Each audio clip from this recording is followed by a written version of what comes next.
নমস্কার বন্ধুরা, village cooking বাড়িতে চ্যানেলে সবাইকে স্বাগত। বন্ধুরা, প্রথমেই দেখাবো একটা শেয়াল। তো একদম বাড়ির সামনে এসে শুয়েছিল রোদ্দুরে।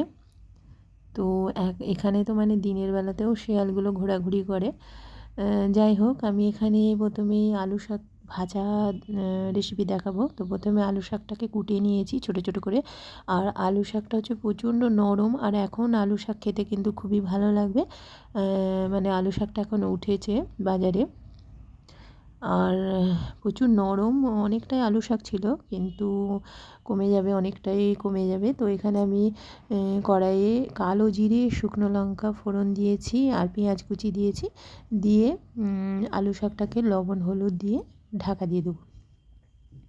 একে মানে আলু শাকটাকে আর আলাদা করে সেদ্ধ করতে হবে না, একটু হলুদ গুঁড়ো দিয়ে দেবো, দিয়ে ঢাকা দিয়ে দেবো। দেখো কতটা কমে গেছে, তো সেদ্ধ হয়ে গেছে। এরপরে বেশ ভালো করে নাড়াচাড়া করে নামিয়ে নেবো। একটু হালকা করে একটু মিষ্টি দেবো, মানে চিনি দেবো, দিয়ে নামিয়ে নেবো। তো আলু শাক ভাজা হয়ে গেছে।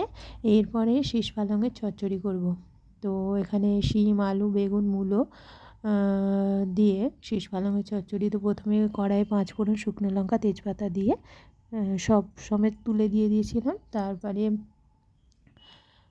সবজিটা একটু সেদ্ধ হতে, তারপরে সব মশলাগুলো, ধনে গুঁড়ো, জিরে গুঁড়ো, হলুদ গুঁড়ো, লঙ্কা গুঁড়ো, সব মশলা দিয়ে ভালো করে নেড়ে চেড়ে একটু সামান্য পরিমাণে জল দিয়ে ঢাকা দিয়ে দিয়েছিলাম। তো নামানোর সময় একটু চিনি দিয়ে নামিয়ে নিয়েছি। চচ্চড়ি হয়ে গেছে। এরপরে পেঁপে, আলু, গাজর, বেগুন, শিম আর মাছ দিয়ে, জ্যান্ত রুই মাছ দিয়ে রেসিপি বানাবো। তো প্রথমে সবজিটাকে 5 ফোড়ন আর সর্ষের তেল দিয়ে সবজিটাকে তুলে দিয়েছিলাম।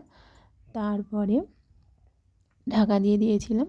তারপরে সবজিটা একটু সেদ্ধ হতে সব মশলাগুলো দিয়ে সবজিটাকে নেড়ে চেড়ে তারপরে জল দিয়ে দেবো। আর মাছটা তো ভেজে নিয়েছি আগে, রুই মাছটা।